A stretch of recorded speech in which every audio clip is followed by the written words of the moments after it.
Bonjour, aujourd'hui dans ce numéro de Faire autrement pour la planète, je suis avec la journaliste et réalisatrice Marie-Monique Robin qui était de passage dans la région pour présenter son film Qu'est-ce qu'on attend, sorti en 2016 et projeté au cinéma de Châteauneuf-la-Forêt hier soir. Bonjour Marie-Monique Robin. Bonjour. Et bonjour à Stéphane Lafaille, journaliste du Sillon qui mènera cette interview avec moi. Bonjour. Marie-Monique Robin, vous êtes à l'origine de nombreux documentaires, comme Le Monde selon Monsanto, Sacrée Croissance et dernièrement Qu'est-ce qu'on attend. Depuis plus de 10 ans, vous dénoncez à travers vos productions les conséquences environnementales et sanitaires de notre mode de vie. Quel a été votre déclencheur ? À quel moment vous êtes-vous dit « il y a un problème » ? En fait, c'est un processus qui est lent, hein. Ça ne vient pas comme ça d'un seul coup. Moi, j'ai commencé ce métier en 1984. Quand je suis née dans une famille catholique qui a toujours dit qu'on pouvait changer le monde, mais j'ai choisi le métier de journaliste pour changer le monde. Voilà, c'est un peu prétentieux, hein, mais c'est ça mon moteur. Et donc, je me suis toujours intéressée à la question des droits humains.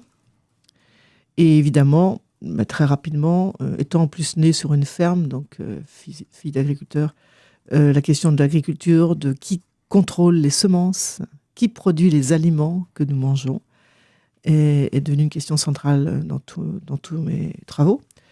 Et à partir des années 2000, j'ai vraiment consacré une grande part de mon énergie à ces questions. Voilà. Ces questions-là, est-ce qu'elles étaient préoccupantes depuis le début de votre vie ou il y a eu un moment où ça a commencé à devenir de plus en plus compliqué ? Non, je me suis toujours intéressée à la question des paysans dès le début. J'ai fait par exemple un documentaire en Bolivie en 1992, vous voyez, ça date quand même, qui s'appelait Mama Coca. C'était pour montrer l'usage traditionnel de la feuille de coca qu'il ne faut pas mélanger avec la cocaïne, enfin c'est des choses totalement différentes. Et voilà, bon, par exemple. Mais 97, j'ai fait un reportage qui passait sur TF1 sur le suicide des paysans, vous voyez, donc c'est un sujet qui m'a interpellé très tôt. Et puis petit à petit, j'ai commencé à m'intéresser à la question de l'impact sanitaire et environnemental du modèle agro-industriel qui s'est installé dans nos campagnes, y compris sur la ferme de mon père, à peu près au moment où je suis née, c'est-à-dire en 1960. Alors qu'en est-il de cet impact ? Et là, j'ai découvert que cet impact était énorme. D'abord, comme ce sont des produits chimiques très mal testés, ce que j'ai aussi découvert d'ailleurs, hein, et ils provoquent des maladies chez les agriculteurs, y compris dans ma propre famille. L'impact est aussi sur la qualité de l'eau, sur de l'air, des aliments. Donc voilà comment petit à petit, j'ai fait toute une série de films et de livres, hein, parce que c'est toujours des films qui sont accompagnés de livres, dont l'un des plus célèbres, on va dire entre guillemets, c'est Le Monde selon Monsanto. Le livre est traduit en 25 langues et le film a fait vraiment le tour du monde. Donc voilà, où j'ai montré aussi comment finalement la production des aliments et tout ce qui touchait l'agriculture était finalement entre les mains de multinationales dont le seul objectif est de faire du profit au détriment de l'environnement, mais aussi des hommes et des femmes qui pratiquent l'agriculture. Et votre message vous semble être une pionnière dans la perception de toutes ces problématiques environnementales. Vous n'avez pas toujours été entendu, je suppose. Alors, moi, j'ai de la chance quand même, je trouve. Parce que si on remonte qu'au Monde selon Monsanto, bon, qui est vraiment un ouvrage central, ensuite, il y en a eu d'autres, hein, mais eh bien, ce que j'ai dénoncé sur Monsanto, qui était énorme, finalement, je n'ai pas été ni traîné en justice, ni rien du tout, hein. Je dis, le livre est traduit aux États-Unis, par exemple, c'est pour vous dire que là-bas, tout est révisé, révisé pendant 2 ans avec un cabinet d'avocats, vous voyez, donc voilà, si j'ai été trompé, ça se saurait. Donc voilà, ça a ouvert la porte ensuite à de beaucoup de questions, et puis y compris des journalistes qui sont emparés de cette question ensuite dans ma foulée, si j'ose dire. Dans le monde journalistique, vous étiez peut-être un peu isolé, je pense. Voilà, oui, tout à fait. Alors là, je pense que je peux le dire. Oui, j'étais l'une des premières, on va dire. Hein, voilà. Et voilà, et 12 ans après, parce que voilà, vous vous rendez compte, le temps a passé, mais on en est toujours ça a bougé dans la prise de conscience Quand moi je faisais Le Monde sur le Monsanto, personne ne savait qui était Monsanto. Voilà. Et aujourd'hui, tout le monde est au courant. C'est même devenu un symbole, vous voyez, un peu repoussoir de ce modèle agro-industriel. Voilà. Oui. Et encore plus justement, dernièrement, la firme Monsanto a été condamnée à verser 2 milliards de dollars à un couple atteint d'un cancer qu'on attribue à l'utilisation d'un désherbant au glyphosate. Comment vous avez réagi face à cela ? Alors, un désherbant, attendez, le glyphosate, c'est l'herbicide le plus vendu au monde. C'est pas n'importe quel désherbant. C'est le Roundup. C'est le Roundup. C'est le 3e procès. Alors moi, j'ai fait depuis un film et un livre qui s'appelle Le Roundup face à ses juges, où je racontais comment des agriculteurs américains se sont donc mobilisés et ont porté plainte. À l'époque, il y avait 1000 plaintes et aujourd'hui, il y en a 13 000. Et plus il y aura de condamnations, plus il y aura d'agriculteurs et de jardiniers qui sortiront du silence et porteront plainte. Et je pense que voilà. J'ai réagi, évidemment, je suis très satisfaite de cette décision. Après, ça va prendre du temps, parce que Monsanto, Bayer, parce que je rappelle que Bayer a racheté Monsanto, vont faire appel, c'est ce qu'ils font d'habitude. Ils iront jusqu'au bout du bout et du bout pour gagner du temps. Moi, je l'ai vu dans un cas qui est en France, dont j'ai révélé l'existence, qui était celui de Paul François, l'agriculteur charentais, qui a utilisé un autre herbicide de Monsanto et qui est très malade aujourd'hui et qui a porté plainte. Vous savez, il a gagné en première instance, en deuxième instance, et etc. En cassation, ça dure très longtemps parce que Monsanto, la stratégie consiste à utiliser tous les recours possibles et imaginables pour décourager les victimes, en espérant d'ailleurs qu'elles meurent, tout simplement. Oui, c'est ça qu'on n'arrive pas à comprendre, je pense, dans le commun des mortels, c'est ce cynisme de la part de ces industriels-là. Vous les avez rencontrés, vous les avez interviewés directement, comment peut-on expliquer ce cynisme vis-à-vis quand même de la majorité de la population ? Total. Dans le cas de Paul François, ils sont allés, les avocats de Monsanto, à prétendre que sa maladie n'était pas due à son intoxication au lasso, qui était l'herbicide en question, mais qu'il sniffait en douce des flacons de lasso. Vous vous rendez compte jusqu'où ça va, quoi. Moi, je l'ai écrit dans un livre, c'est pas, je l'invente pas, c'est vraiment... Et tout ça pour un intérêt purement financier ? Bien sûr, oui. Bien évidemment, c'est beaucoup d'argent en jeu, puis c'est aussi tout un modèle. Le glyphosate et le Roundup sont devenus le symbole de ce modèle agro-industriel où les agriculteurs, finalement, ne contrôlent plus rien du tout.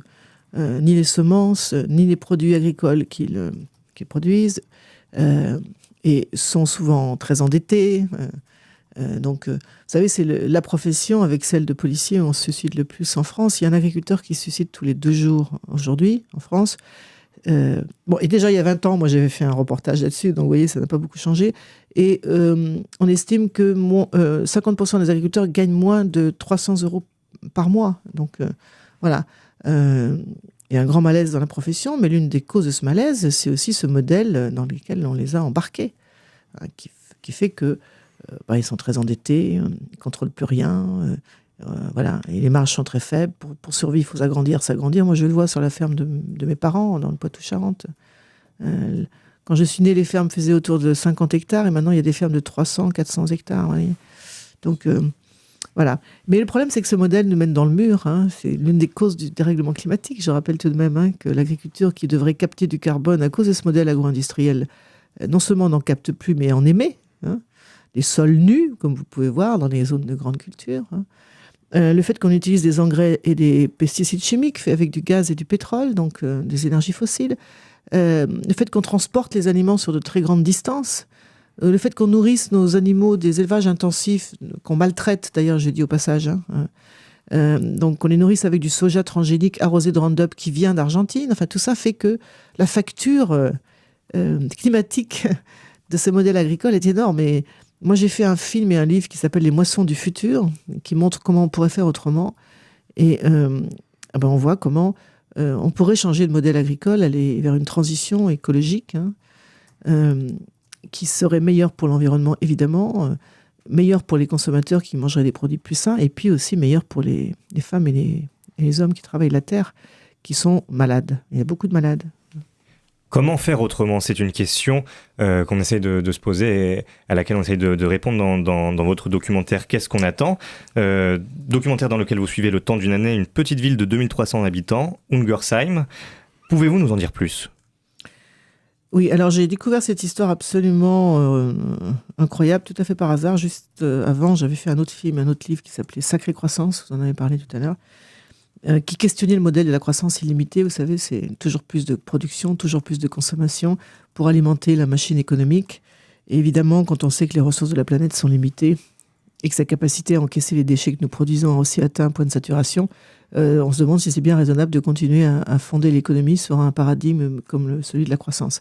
Donc j'avais fait le tour du monde pour montrer des initiatives un peu partout qui montrent la voie vers une autre société plus durable, débarrassée de l'obsession du toujours plus et plus solidaire aussi, plus équitable. Et donc j'avais fait un voyage incroyable. J'étais allé au Canada, j'étais allé au Bhoutan, qui est un petit royaume coincé entre l'Inde et la Chine, qui a remplacé le produit intérieur brut.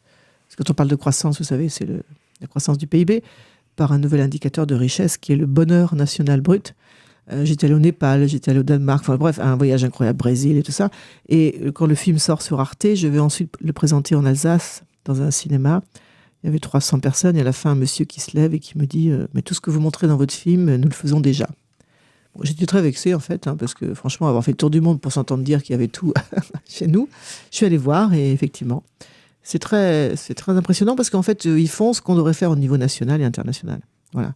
Pour échapper, moi je le dis clairement maintenant, et je ne suis pas la seule à le dire parce que même le pape l'a dit, pour échapper à l'effondrement, c'est-à-dire la fin, la disparition de la civilisation humaine. Et à cause du dérèglement climatique, mais aussi à cause de la destruction de la biodiversité dont nous dépendons pour vivre. Donc il est vraiment urgent de changer de cap, et changer de cap, c'est notamment changer de modèle économique. Comment ils ont fait, ces Alsaciens? Alors ils ont fait, d'abord, ils ont la chance d'avoir un maire qui est un élu local, donc qui est à la fois éclairé, donc qui a bien conscience des enjeux que je viens de décrire, et puis courageux, c'est-à-dire il est capable d'écouter ses citoyens déjà, donc ils font de la démocratie participative, et puis ils ont élaboré ensemble un projet avec des actions très concrètes, 21 actions pour le 21e siècle, qui visent à retrouver une certaine forme d'autonomie alimentaire sur leur commune, parce qu'il faut savoir qu'on est dans la plaine d'Alsace, mais autour ce sont des milliers d'hectares de maïs et de blé intensifs qui ne servent pas à nourrir les hommes. Et donc, ils font comme tout le monde, ils achètent, ils achetaient des aliments qui venaient on ne sait même pas où. Voilà. Donc, ils ont, par exemple, créé une ferme urbaine, un jardin de cocagne, on fait de la réinsertion par l'agriculture biologique. Il y a un paysan boulanger qui est passé en bio et qui fait du pain, etc. Donc, essayer de retrouver une forme d'autonomie alimentaire qui permet de décarboner la consommation des aliments. Il faut savoir qu'aujourd'hui, un aliment acheté dans un supermarché voyage en moyenne, c'est l'Europe qui le dit, ce sont des données européennes, 2800 km. Vous vous rendez compte ? Donc moi je dis très clairement que quand on ne mange pas bio et local, on contribue au réchauffement climatique. Il suffit voilà, c'est très clair. Voilà, alors ils visent aussi à l'autonomie énergétique, très important. Donc ils ont la plus grande centrale solaire d'Alsace, l'une des plus grandes de France. Tous les bâtiments municipaux sont équipés de panneaux solaires, il y a une éolienne, c'est très impressionnant ce qu'ils ont fait dans ce domaine. Ils encouragent les habitats partagés qui sont zéro carbone, intergénérationnels.